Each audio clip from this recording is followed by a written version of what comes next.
Hey, Madam President. Hello, everyone. How are y'all today? Hey, everybody. Hello. How are you guys? It's Friday. It is Friday. Indeed it is.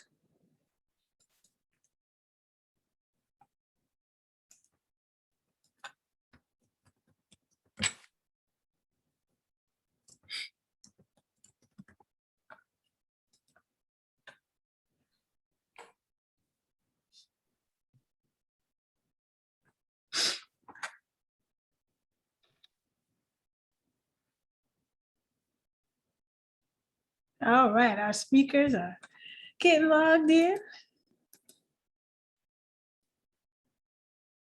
Hope that you all are having an awesome day. Here's Myesha now. Awesome.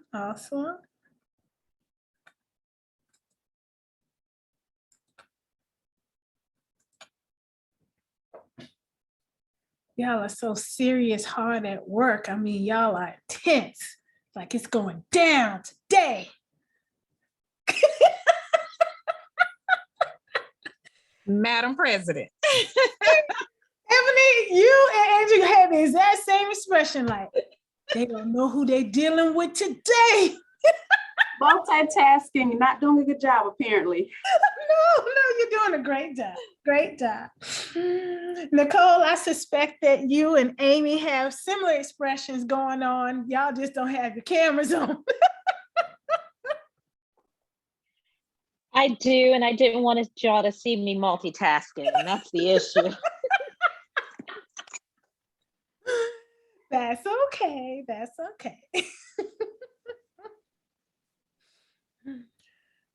Myesha, I know that you're on mute, but I have made you a co-host. So if you have a presentation that you would like to share, you are now able to do that. And let me know if LaDawn is having any issues getting on, and I will do what I can to help. I do not consider myself a Zoom expert, but I'll send love and light to you. Hey, ladies, we'll be on momentarily. LaDawn should be jumping on soon, and thank you for giving us the rights to share a presentation. So give us 1 second. Thank you. No problem. Well, ladies, while we're waiting, I just wanted to do an informal welcome and overview of the year before we dive in, because I promise we are going to keep this at an hour, because I know some of you are on lunch or you're about to kick out early for the weekend, and that's good. And I don't want to be an impediment to that. So I'm Lanita Mitchell-Blackwell, president this year, and it's my pleasure to serve. We've had a lot going on, and so I just wanted to do a couple of not so shameless plugs to get some involvement. So the first is Communications Committee. We really need your help, ladies. So as you've seen, we have a lot of activities, one of them being the podcast. And Ebony is our host, and she should be getting her backdrop either today or tomorrow. I'm really excited. Did you see it, Ebony? What'd you think? I love it. Awesome. So, and we would like other hosts, because we don't want Ebony to have to carry the burden. I mean, she might hit the lotto. It's $400 million this year, and she loves GAWL, but I suspect she's going to give us a peace out for at least 2 weeks while she goes to Hawaii. And we got to cover that time if that happens for her. You know what I'm saying? And so we need other people to serve as hosts and to help secure guests. And that's where you come in, my beauties. So as a benefit of membership, we would love to interview you. And it is fun, it's easy. We actually recorded an episode so that you can go listen and look on the chapter's YouTube channel, which is the second thing. We need help developing content for that. So it's not just going to be the podcast, it'll also be some helpful tips. Anything that you find of interest that will make not just your practice and your career flourish, but yourself, your life flourish as well. We also need some help when it comes to getting some sponsorship for many of the things that we have coming on Big GAWL statewide. So if you work for a firm or organization that, you know, they really like you and they're like, you know what, I really got to support that angel, please send them our way so that we can get them the information that they need to make that happen. Our next events, two major, will be the next general body meeting, which will be on the 15th. And then the week after that, which I'm really hyped about, will be our sip and paint. We're doing Lady Justice. And I revealed the picture to the executive board last week. And which one of you made that comment that she has been wearing her waist trainer? She is beautiful, y'all. And the studio is actually closing it to us. So we will be coming in, it'll just be us. Now, normally they can host 28 people. We're not going to have 28 people because that won't allow us to do social distancing. So we're going to cut that back to 14. So I'll be sending out a link for registration. What she prefers is that we gather all of the money ourselves and then pay one time. And so it's $35 and that includes everything.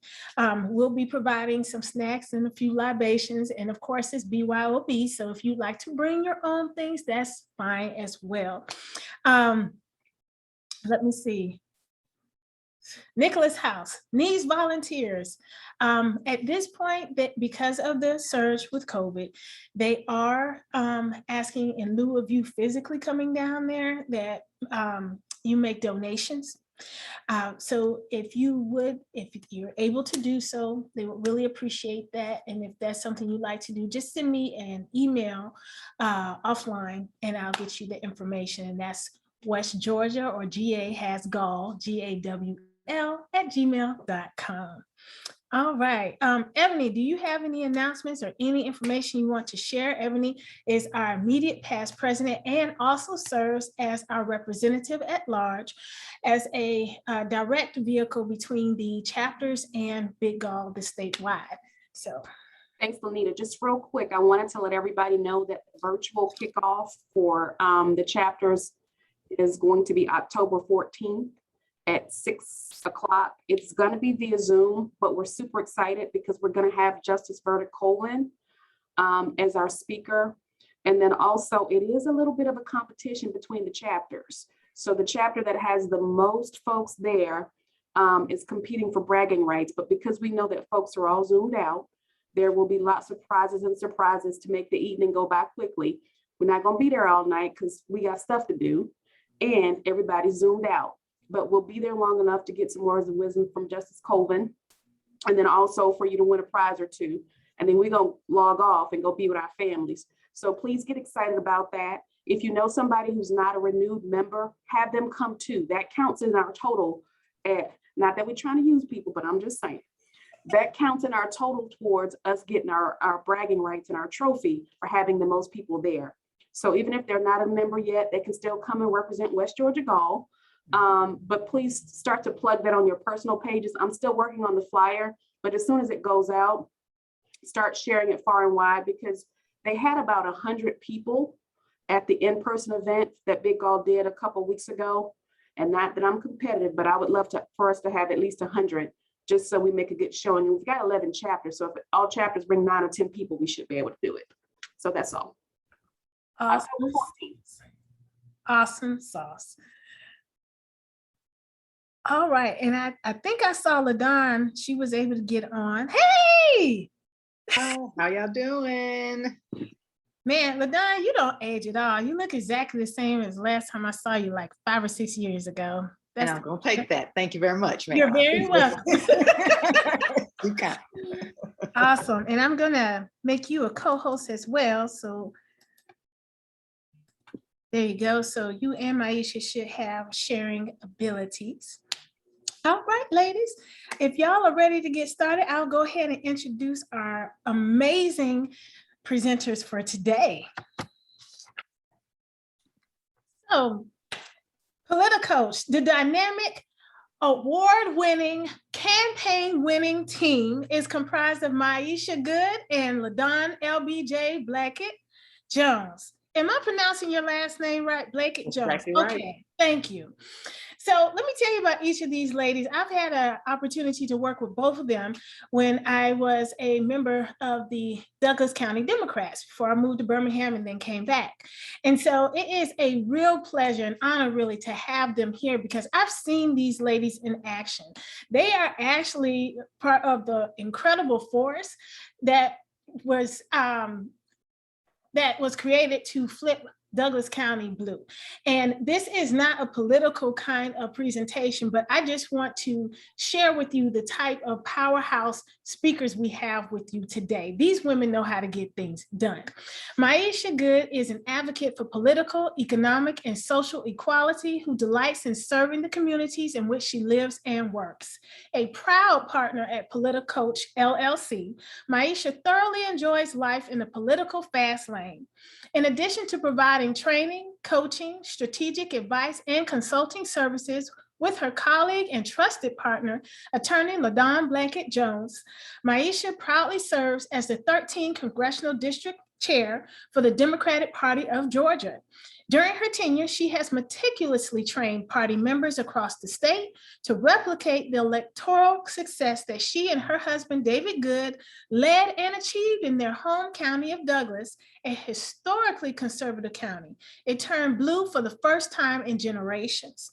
And LaDawn is a dedicated wife, mother of two, author, attorney, television personality, entrepreneur, and community advocate. LBJ has operated the LBJ Group LLC, Atlanta's only holistic law firm, handling criminal, family law, and business law since 2010. She is also co-owner of PolitaCoach LLC, a political consulting firm that helps get quality candidates in office.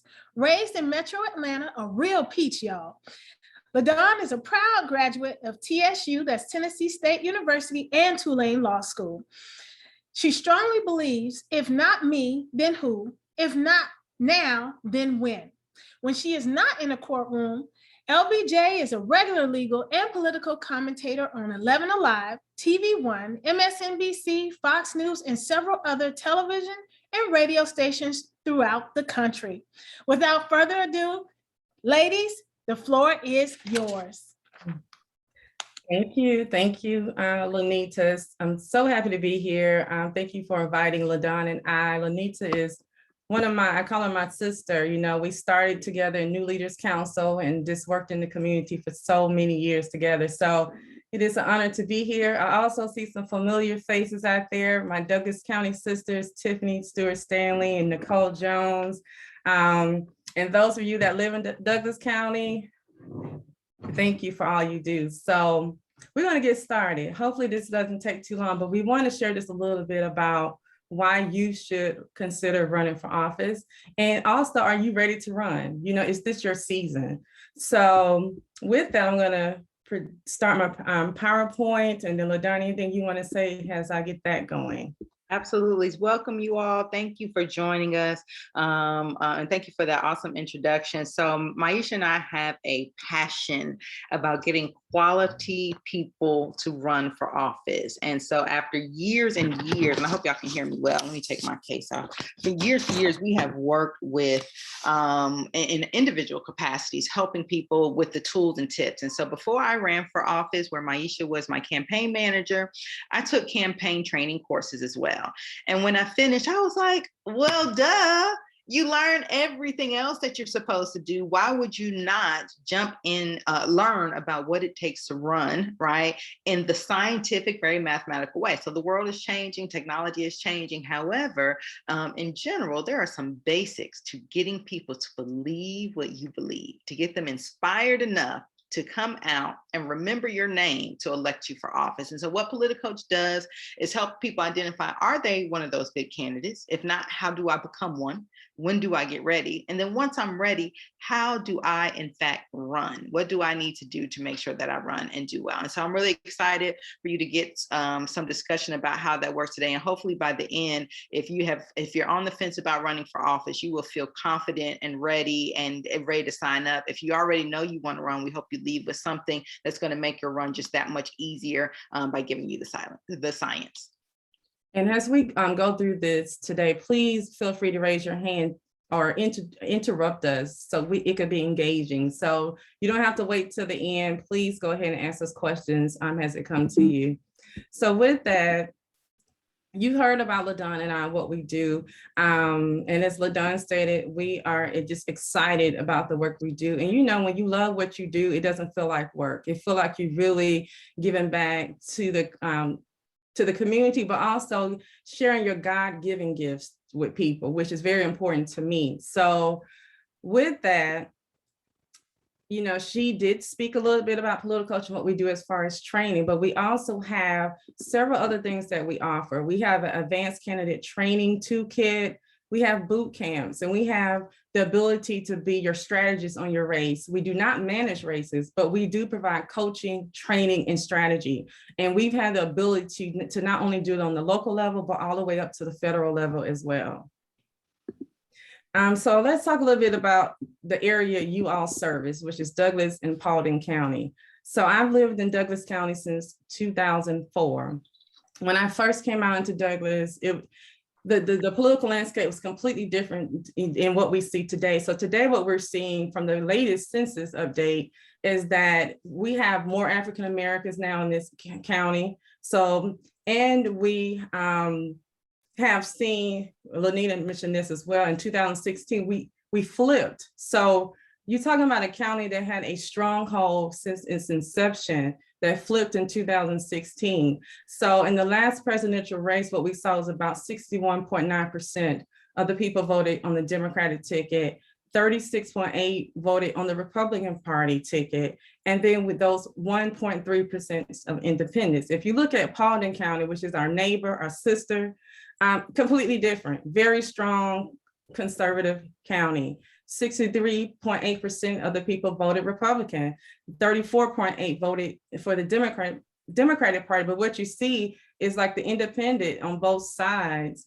are close, but also the number or percentage of how the Democratic voted in Douglas and Paulding were similar, and in the Republican side as well. So it's interesting to say Paulding County has been Republican since 1980, has not changed.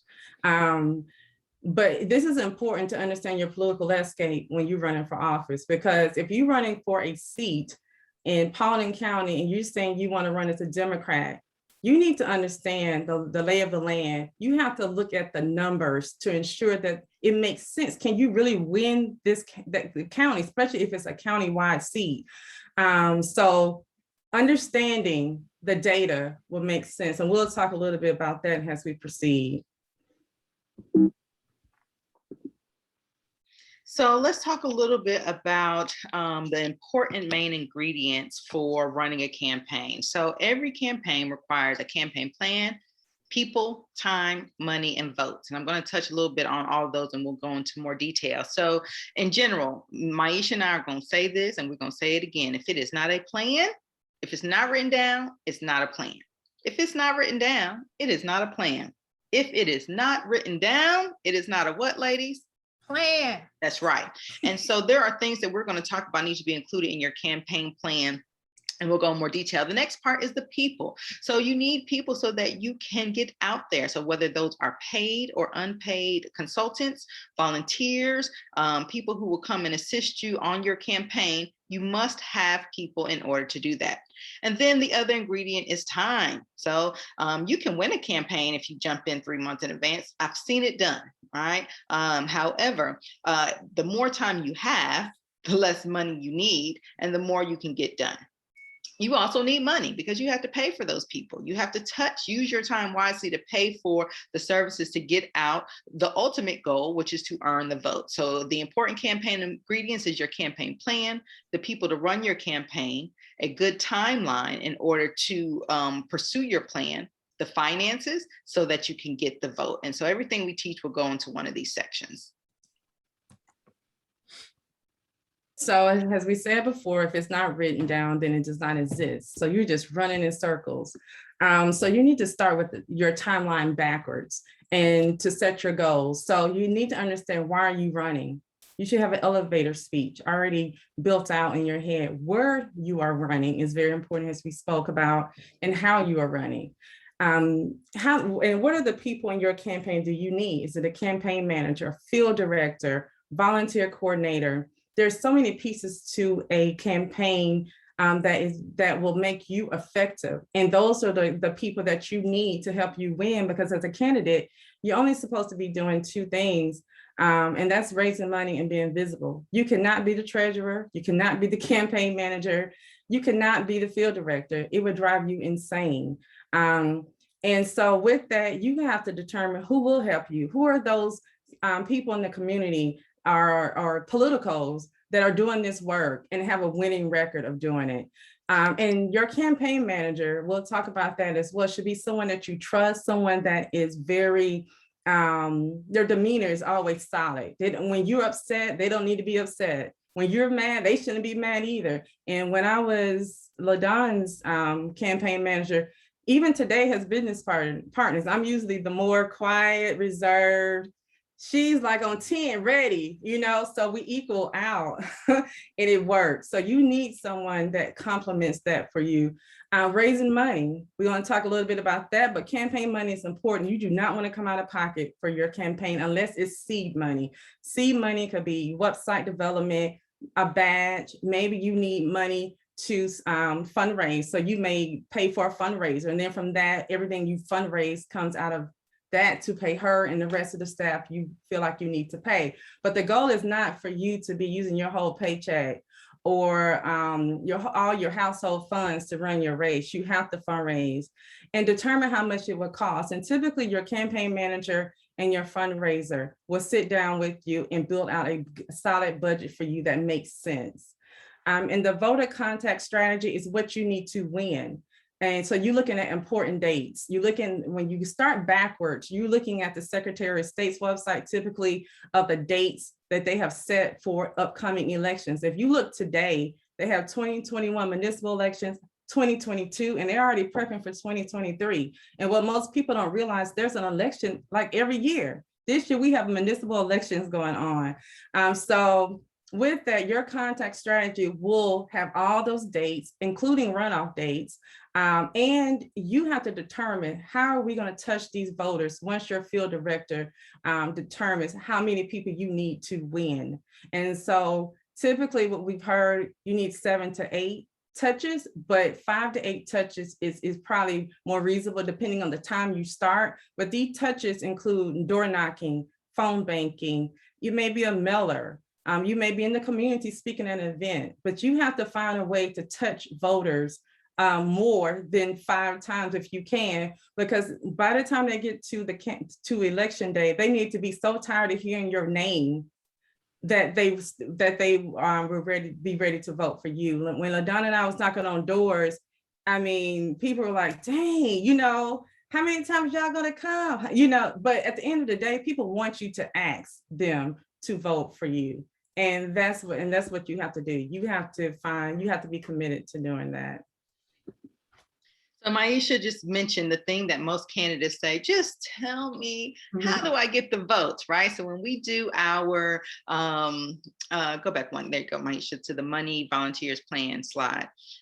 When we meet with new candidates and we go through our process of really trying to find out their campaign strategy. What are they wanting for? What are their whys, their strengths and their weaknesses? They're like, please, why do we have to get to this? Can we just talk about how to get the votes? So I want to talk a little bit about getting to those votes, right? Go 2 more slides, Myesha, please. Money volunteers plan. There you go. So back one. There we go. All right. So how do you get the votes? That's what you want to know. And so how do you get the votes is a more detailed, and this is a couple of our modules that we teach either as a package or individually that really kind of explains this. But to get to those votes, you need the money plus your volunteers to employ your plan and your strategy. So if you have not heard of a win number is a part of your strategy. That's the number of votes you need to actually win your campaign. And there's a whole detailed explanation about how do you get to that win number. But that is part of your strategy, is to get the number of people to vote that you need to vote. Well, how do you get to those people? right? How do you employ that strategy? You have volunteers primarily who will be pursuing a plan that you've put together with your team that will include those touches Myesha just mentioned. And that means having people go sit someone's door, having volunteers helping to put mailers out, or possibly a company to put out mailers. How do you get you have volunteers that are going to help you make phone calls for phone banking, right? So that goes into the strategy. Well, where do you get those volunteers from? Well, some of it is using your money and your fundraising to attract people, giving them pizza, right? Finding groups, using the resource that you had to find groups and resources and other folks that you have to get those volunteers to come in. So money plus volunteers and your plan and strategy together is how you will get the votes. Is it yard signs? Nope. Is it a billboard? It is not.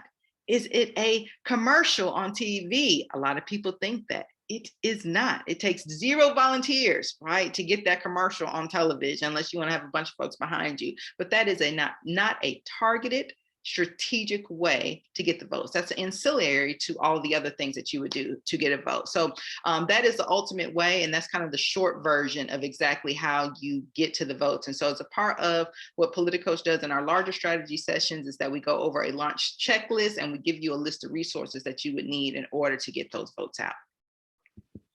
And so this is a good time. I'm gonna do this one and let Myesha do the next one to do our little pitch for part of another thing that we do. Our campaign kit includes all of those: the starter launch check, your finance checklist, excuse me, your finance plan, a budget template, a readiness assessment that we go through with you for certain events. And so all of that goes together for you to be able to get that actual strategy and plan. Okay, so the planning rules. So we're still talking about the campaign plan.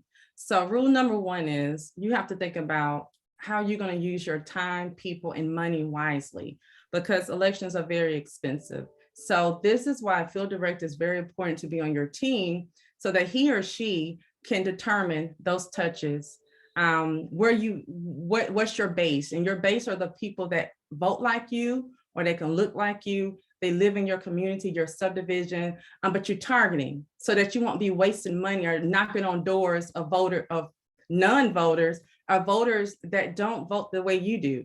So if you're a Democrat knocking on a Republican door, it's a waste of your resources and time. So that is one rule. Rule number 2, know your win number, as LaDawn stated. And this is where you're looking at the 3 similar races of yours that you're running in. This win number the data can be found on the Secretary of State's website, and you're looking at the last 3 races that are similar to yours.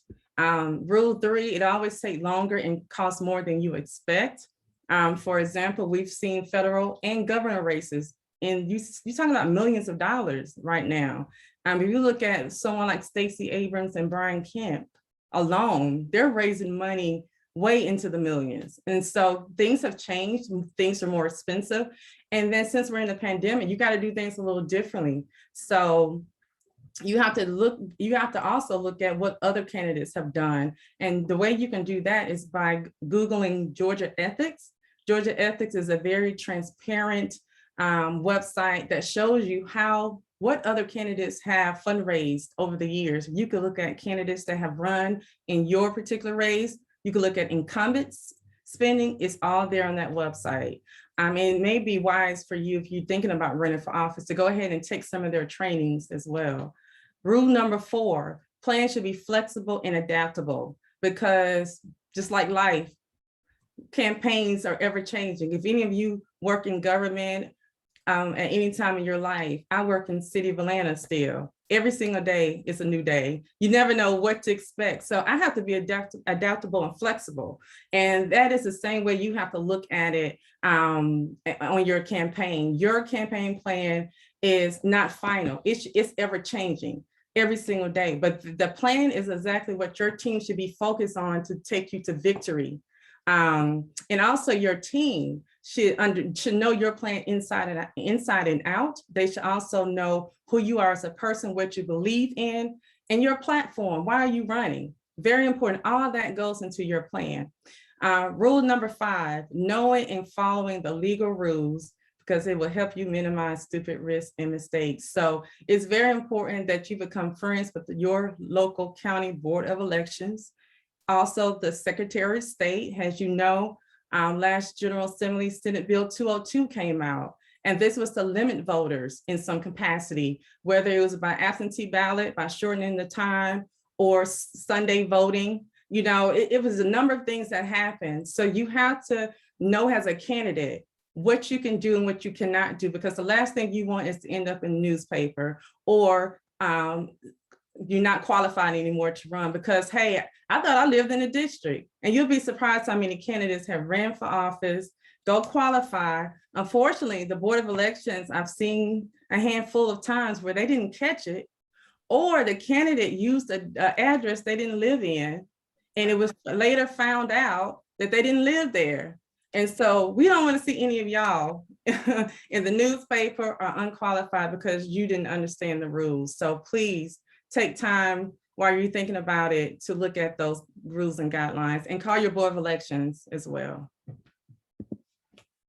All right, so many of you are like, well, just tell me, who do I need to have on my team to work with me, right? And so there are a number of positions that are best for you to have a winning campaign. Some of these things can be combined together, but I'm going to start with those positions that you really should hire someone to do. All right. So there are some of these positions that it can be a volunteer who's never worked on a campaign and they can do these jobs well. But some people, we highly recommend that you find a professional who has worked on a campaign, particularly if you can find someone who has worked in your district, because they'll understand the district and the politics and the layout and the landscape and the culture of the district. So one is your campaign manager, an experienced campaign manager that can understand the bird's eye view of a campaign, who's someone who understands how the money interacts with the volunteers and can shift and adjust if you do meet your fundraising goals or you don't, or if you exceed them, how to use those things properly. Your campaign manager should manage the day-to-day. They may be a consultant, they may be full-time, but most of them are part-time and may be working on multiple different campaigns, but have the experience to help you manage what you need to do. The other experienced paid person that we highly recommend is a field coordinator. That's number 7 on this list. And their main job is to help you with those touches. They help you to look at the data. They help you to organize the strategy to getting out from your campaign.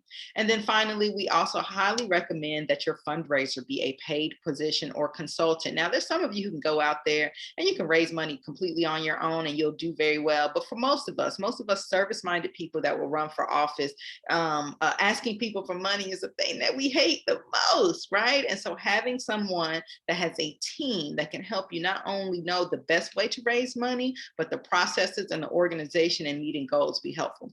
Outside of that, these other positions are pretty obvious. A scheduler, someone that can look at your schedule completely, a communications manager that helps you come up with how you're going to communicate. All of that belongs in your campaign plan. A research director who will be researching you, your opponent, everything related to the campaign policy issues. And that can be a college student who has access and knows how to research. A treasurer, this person helps you to keep up with the money that is coming in. Not just raise the money, but make sure that you meet the filing deadlines Myesha mentioned earlier.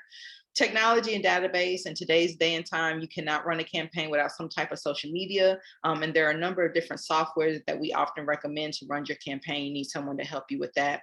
And then your kitchen cabinet. These people are usually not paid, but they are people in the community who knows the community that will help you in those times of need to come around and give you honest advice about how you should run your campaign. People who have knowledge of both you and campaigning and can give you some direction. So some things you need to consider when trying to determine if you need to run for office. When is the next election for the position? Can someone tell me where you can find that information at? We said it already. Secretary of State's office. Yes, Secretary of State's office or your local Board of Elections office. Also, they could determine if you're eligible based on residency, length of time you lived in the county or in your district. All that stuff is to be determined. Also, believe it or not, a lot of times for things, unless it's like a judicial seat or something like that, but for city council, commission, you don't have to have any special type of anything to run. I mean, you could just be, honestly, we've seen it, you know, and those of you that supported Trump got, you know, I love you still, but we saw it on the presidential election. He didn't know anything about running for office or being an elected official. And so if it's in your heart to do it.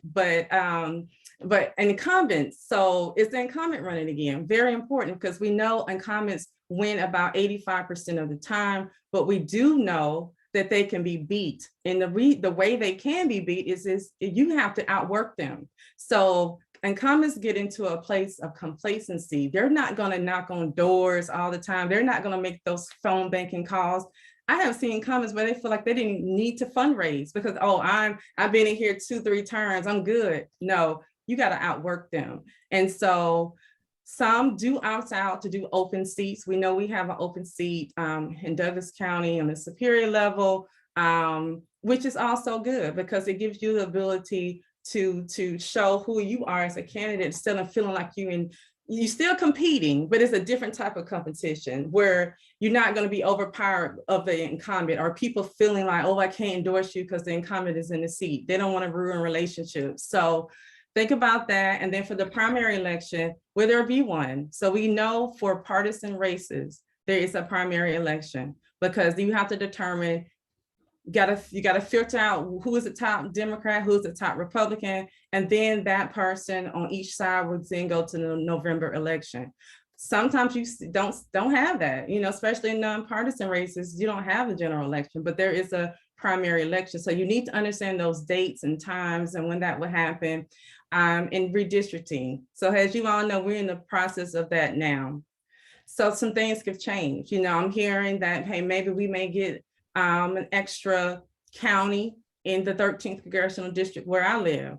And then I heard at one time, maybe some of the 14th, which is where Pauling is, Pauling can lose a little bit of theirs. So we don't really know yet, but I can see from just a little data that I saw that the demographics in Douglas County has definitely changed. So we'll see what's to come. And the Georgia General Assembly has not set the date yet to reconvene to talk about this, but it's supposed to be in October. So stay tuned. And if you can, please pay attention to it. So go ahead. So these are the places Myesha has already mentioned. You may want to jot these down. When you leave today, you say, well, what's the first thing I need to do, right, from the information I gained today? This will be a great start for you. Look at your local Board of Elections by Googling them. Go to the Secretary of State's website, which is listed as sos.ga.gov, as well as the ethics website, also known as Georgia Government Transparency and Campaign Finance Commission. Know that name because you may hear people refer to it as that. And you're like, what is that? That's ethics, ethics.ga.gov. Check those out, peruse them, read them from top to bottom, and that'll put you a big step ahead of most other candidates from there. And I just realized we had a typo, so forgive us for that. But yes, please start doing your homework now. So some things you have to consider. Are you the best candidate? So running for office requires a total desire and commitment for the office you're seeking. And LaDawn, she can expound a little bit more, but what I've heard from every candidate that I've managed or worked closely with is this is the hardest thing I ever had to do, because most of the time you could be a mother, you're an entrepreneur, you have a full-time job, you may be taking care of a parent. It's all kinds of things you have going on in your household. And with a campaign. So for instance, when I jumped on LaDawn's campaign, we were 6 months out from that campaign. And when I tell you every single day, we pushed it every day. But what she was smart enough to do is on Friday, she took that time Friday evenings to be with her family. We had to incorporate that because if not, you'll find yourself going crazy. And you don't want your family to feel like, hey, she has no time for us. So make sure you incorporate, typically Fridays are some downtime. You need to incorporate that onto your schedule. So, and passion, you need to be passionate about this position because if not, people would know. They'll know if you're genuine or not. When you start talking about your story and stuff you've done in the community, people are gonna be like, oh, I don't know about that. You know, I haven't seen Myesha out here. You know what, you know, So make sure that you do not lose who you are. And I know it sounded like I'm talking to some married people, but typically it's the same thing in politics. I don't want you to be like Trump or whoever else you've seen out there as a politician, but I want you to not lose, like Lanita is so bubbly, cheerful. People remember her for that. So I do not want you to lose who you are when you run for office. Oh, go ahead, LaDawn. Yeah, in general, you really have to take a self-evaluation and ask yourself your why. And that's where we typically start with it, right? Because your why is going to help you answer some of these questions we have on the screen, right? If you are really passionate, whatever those skeletons are in your closet, you'll find a way to address them, right? Are you there just trying to get additional notoriety to bring more money into your business? I've heard people who've interviewed with us to get coaching, and we've declined them because we are about getting passionate people in office, not helping you build your business up, right? So answering these questions on the screen will make a difference. But you'll also find that people will say, well, just wait your turn, right? Wait a little while before you do it. We also want you to see if you are the best candidate for the time that we are in right now, whether that means running against an incumbent or running at a time that maybe your career is still on the rise, right? Because you are going to have to dedicate the amount of time necessary to your campaign. Mm-hmm. So some things where you want to start first is you need to do a Google check. So you can put a Google alert on your name. Most of you probably already have it. That way you will be alerted every time your name is mentioned, whether on TV, news, community paper, what have you. And just do a general Google search to see what comes up on you. Also, you need to go to your Facebook, Instagram, TikTok is pop, everybody on TikTok now. All this stuff you have to start filtering through and looking at, because as soon as you put something on Facebook or Instagram, WhatsApp, somebody taking a screenshot. They screenshot everything you do. So also you got to think about some skeletons in your own closet, and so what are those skeletons? And you have to be real. I've heard some things for people that you'll be like, dog, but honestly, we're all human, and there's a way you can communicate these things. But if your campaign manager doesn't know, or your strategist, and this comes out in the public, like, what in the world? And just like all of you are attorneys, you know how that is. You up here representing a client, and next thing you know, he done shot 10 people. You're like, what? So it's the same thing on the political side as well. So do a personal background check, determine why you want to be elected, and that goes back to what LaDawn says about your why. And we've talked about the other things on this list already. Lastly, though, will your employer be supportive of your campaign? So if you're not an entrepreneur, you work for someone, you need to start having those conversations now, or at least going to your HR department and determining what's the option so you can prepare for when you're ready to run. Hold on. Okay. All right. So in general, challenging an incumbent, and the reason why we keep talking about this in particular, particularly for when we present to women, because, and I said it earlier, wait your turn, right? Somebody may have heard people say that. And we are coming into a weird generation where the people who were in office before us did it forever. And there's nothing wrong with that, right? 30 years, 40 years. But now we live in a gig economy. Right. And you're starting to see the same way that you see turnovers at jobs, or people don't stay there till their pension. Right. You're also seeing that in politics. Right. I'm one of those folks who came in, I served, I felt like I made a change. I felt like I raised the bar. And then I went back to go work on my bar, with my bar license. Right. And pass the baton on to somebody else who I thought would be equally great. Right. And so we stop here and talk about challenging an incumbent. One, because it's a slightly different race. And then two, because we want to encourage people to really get out there and take those seats. And in fact, a lot of that flipping Douglas was people challenging incumbents from the opposing side, right? And so those are the types of things that you have to do no matter what side of the aisle they sit on. But you want to look at, did the political environment change? And you can look at that using the census data that's coming out, right? And make some presumptions, as well as look at what the evidence shows. What about voters' moods. We know since our last president, the last couple of presidents, right, how people feel about politics has changed, right? But what do people expect? On the one hand, being more reality TV-like in discussions about your opponent, that bar has lowered, right? And how you want to address that and who your incumbent is and what they've done. And me and Myesha always encourage people to do a positive race because overall people like positivity, right? But there's a lot of ways to convey a message. And so the voters' mood may have changed about just in general how to present things, but in particular, the incumbent. Doing polling helps, and then also making sure that whatever you're bringing to the table is an actual new plan, right? What are you going to do better than the other person because they already have a record? Unlike when you're running against in an open seat, you don't have a record typically to challenge, and so it's more about you, and what you would bring to the table. Mhm.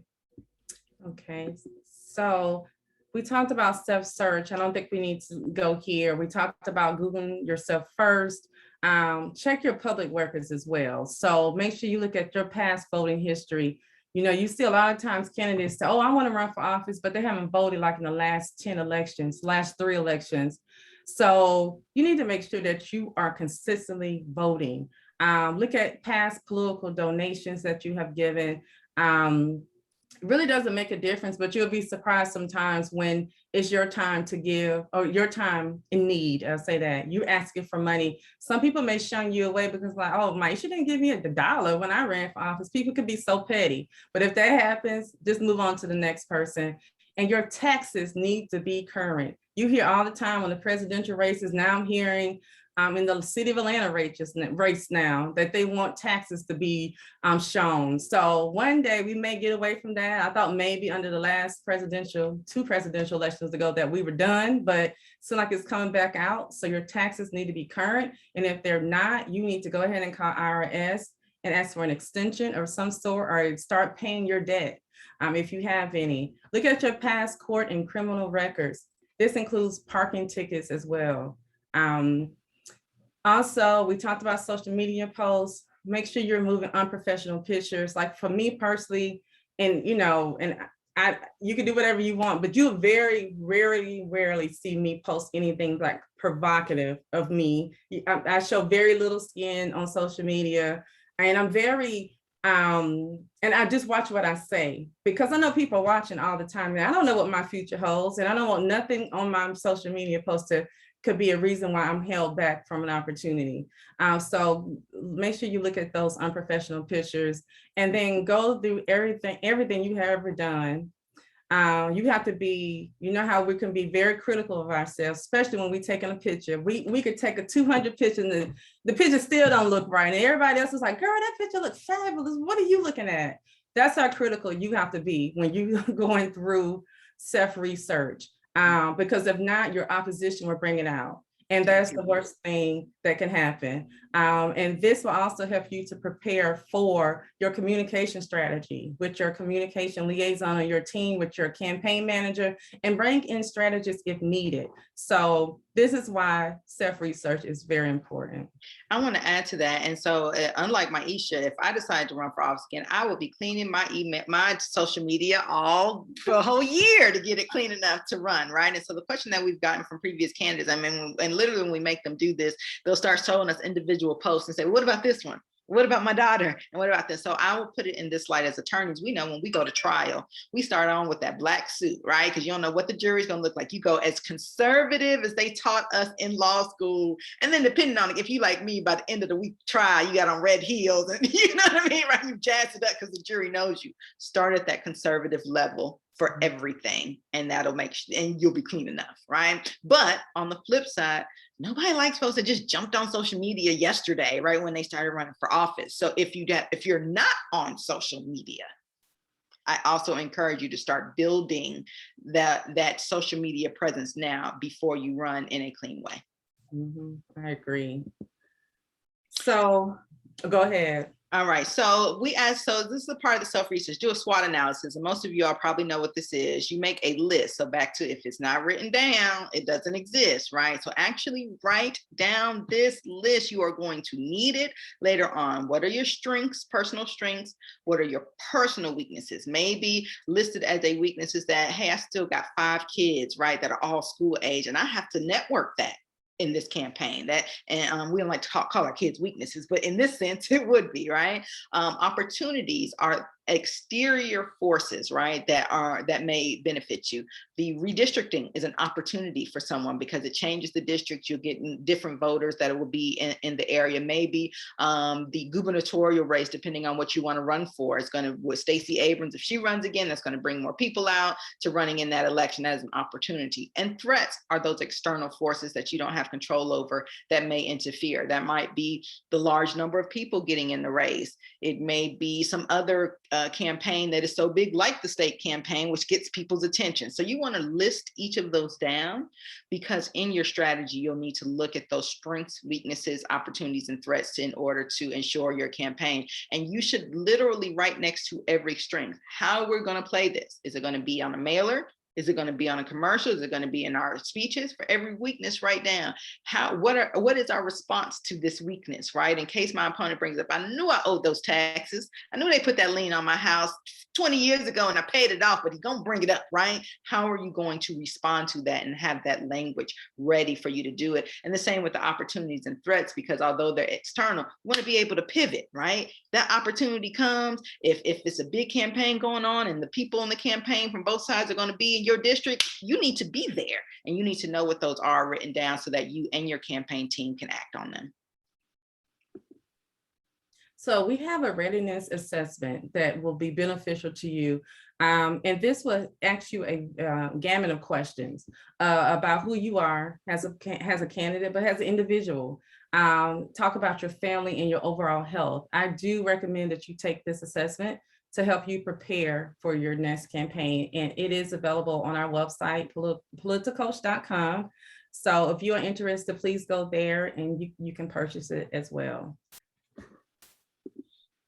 All right, so I'm gonna try to move through this. I know we're running out of time. So grassroots campaigning is still, even with social media technology, the #1 way in order to win a campaign. And a grassroots campaign is getting your volunteers, as we've mentioned, the right volunteers. That means we've seen people who hire volunteers for less than minimum wage. They there with their dirty shirts on, knocking on the door, and people don't even want to open the door for the folks, right? You want to make sure you have the right volunteers that are trained to go out, make calls, and walking on door, making phone calls in order to try to get people to vote for you. It needs to be outward reaching, meaning that you are targeting the right people. So if you are running in Douglas County, going to a concert in Atlanta and handing out flyers is not going to help you get to your race, right? You need to be giving out flyers at events where you know your district will be. Right? If you have a district that has a store that's in the center and it's largely surrounded by your district, and the likelihood that the people who are shopping there are part of your district, go there, right? That could be grassroots. But if you have a store that's on the edge or outside of your district and you don't know who's there and you're not certain if they're your people, that's not really grassroots campaign. That's a big waste of time. Grassroots also has a leadership structure. That means you are the candidate. You have other people who are the campaign manager, and you have people doing the various tasks that we've mentioned earlier for the positions. It is not simply the candidate just going out and doing everything and knocking on every door themselves. So there's a leadership structure. Consistent branding. So you want folks to know who you are, your flyers, your yard signs, your website, your communications are all consistent. If your entire website is talking about fighting crime, but then everything on your mailers is talking about schools, your branding is not consistent. People are not going to know your why. They're not going to vote for you. And it's a waste of time grassroots campaign. And then finally, a mix of everything: social media, printed, personal touches, all of those things make up a part of a grassroots campaign. So I'm not going to go through all of this, but grassroots, this really started, I think we heard it mostly when Obama ran, where he was getting $5 for his fundraisers. We saw this under Bernie Sanders as well, where it was very effective. But this goes back to me saying you need to be genuine, but be authentic, convey your stories, share your experiences. Those experiences shaped and form you of who you are today, commit to grassroots campaigning. This is where you have to build a base of support. I mean, like for me, I think I'm an ambivert. You know, I'm not really an extrovert and I'm not really introvert. But you're gonna have to, if you're not an extrovert, you gotta become one. You have to make yourself get out there, shake hands, give out literature. And from that, that's how you continue to expand your base of voters, people who will vote for you because they like what you're saying. You believe it or not, people still voting for people because how folks look. I mean, it's just insane. But you have to build a solid team as well to help you get to the level you're trying to get to as far as winning. Relationships are very important. That starts today. Should have started years and years ago. You have to pull back folks from church, folks from undergrad, law school. If you got elementary, you know, I'm a military kid, so I don't remember all, you know, I don't remember all my elementary, middle school friends. But if you do, you got to start reaching back to those people. It helps with fundraising, but in your community, if you're very engaged and active, those relationships that you form will benefit you when it's time to run for office. They will pull people to endorse you. They will be out there signed, waiting for you. You don't have to even ask. They will give as soon as you put something on social media. So you got to make sure you're grounded in your community and understand the issues as a leader and what's going on. You should be able to speak clearly about that. A lot of times, you know, now people know me, but it was a time when I'm going to use LaDawn, for example, where people thought I was an elected official. And people still think today, oh, Myesha, when are you going to run? Are you running against me? I get it all the time because I'm that grounded in my community.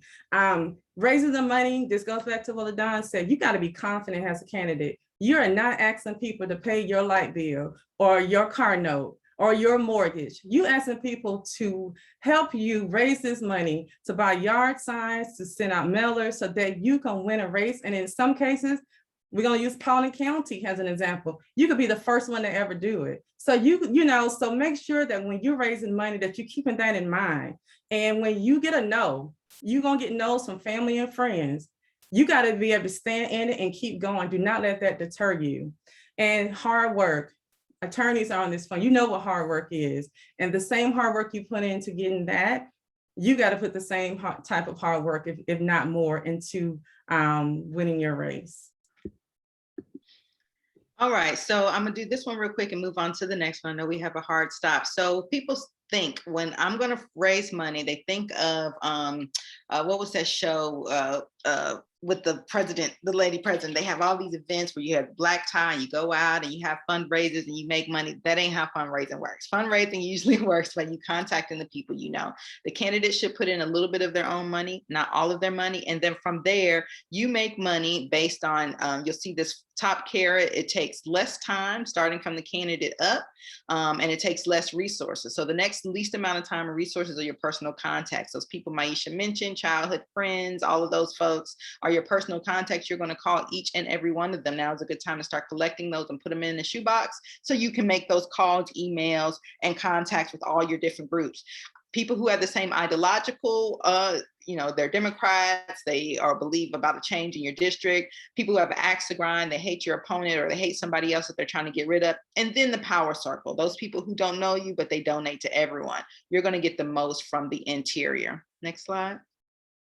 So some of the basics for fundraising, you start with your declaration of intent. Don't take a penny until you get that declaration of intent that was on the Secretary of State's website. They also have trainings for that. So again, if you take that first step we mentioned and reading those sites, you can get more information about your declaration of intent. You cannot run a campaign without money. You may be able to run it on a shoestring budget, but you can't run it without money.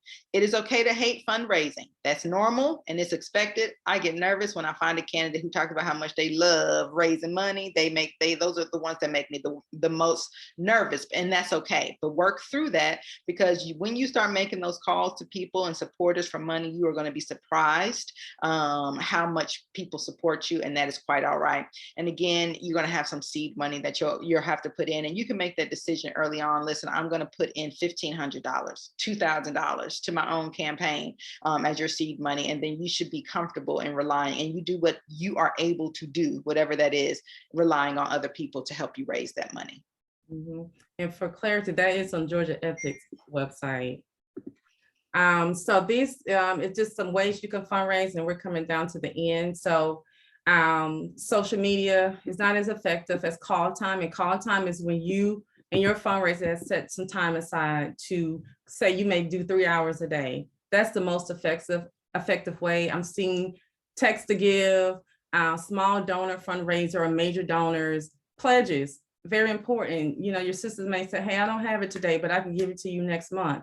Your fundraising is keeping track of that and following up with that person. Meet and greets are very important. You know, we're not doing it as much now, but if you are deciding to do that, you're not just going there just to give out signs to be pretty. You're going there to ask for money and for volunteers when you do meet and greets. So these are some ways you can mobilize around fundraising that will be very helpful. So here's Myesha and I's contact information. Please do go to our website, PolitaCoach.com. You can get more information about us and the things that we do. If you can contact us at info@PolitaCoach.com. We do, some people just say, hey, I just really just need y'all to run through my stuff. We do that, and we do a la carte things. So please check that out on our website. And if nothing else, we are just happy that some of you all are interested in running, that it is a passion of yours, or maybe helping someone to run. And we would love to help you meet that goal, because we really know the only way we can make change is for us to actually be a part of it. Yeah, so do we have any questions, concerns? How you feeling? Are you ready? Overwhelmed? That's okay too. Yeah. And remember, you don't have to run. We need women out here too to work on campaigns as well. So keep that in mind. And do look out for that. So Myesha and I have been working for a while on a campaign coordinator, manager training program, right? So people who really just want to be in the back scenes, or maybe you're not ready to run yet, but you want to run in the future and understand the mechanics. And when we do have candidates, one of our hardest things is finding people to help, to refer them to run their campaigns. And so please do be on the lookout for that, so that you can, if you're interested in helping others run for office, we can train you how to do that. Awesome sauce. So I know we have some future judges, DAs, not taking any DAs that are currently serving, who are rising, some representatives, commissioners, but they might be a little shy right now, and that's okay. Ladies, I want to really thank you. I have like 2 pages of notes, but some of the things that really resonated most with me was the 5 to 8 touches to get people to get out to vote for you. So someone saying, yeah, I really like you and I'm going to support you. If you've not touched that person 5 to 8 times, you cannot bank on that. That was amazing. And the SWOT analysis, that you have to have an item for every quadrant and a response and be ready. And it has to be in writing. And as you started out, LBJ, if it's not in writing, it's not a plan. That was awesome. Ladies, I really appreciate you. Members, do you have any questions? Are you ready to toss your hat in the ring? Should we get our list together? Look at that, Myesha and LaDawn are just excited. They can't wait. That's right. I see a lot of smiling, so I'll take that as a soon. All right. Members of West Georgia, thank you so much for giving us this hour. We will see you in a couple of weeks, because I know each and every last one of you are going to be guests on the podcast.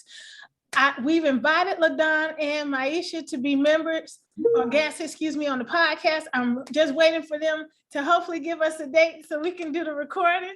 I'm really excited. Don't forget the virtual launch party, October 14th, 6 p.m.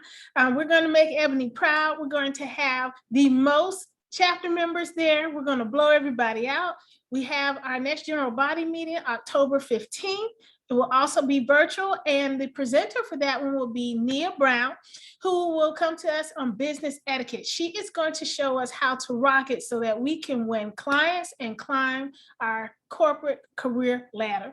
And then we have Sip and Paint, October 22nd, Lady Justice, and she is beautiful. All right, y'all have a fantastic day and weekend. Stay safe, everyone. Thank you. Have a good weekend. Thanks, everyone. Thank you.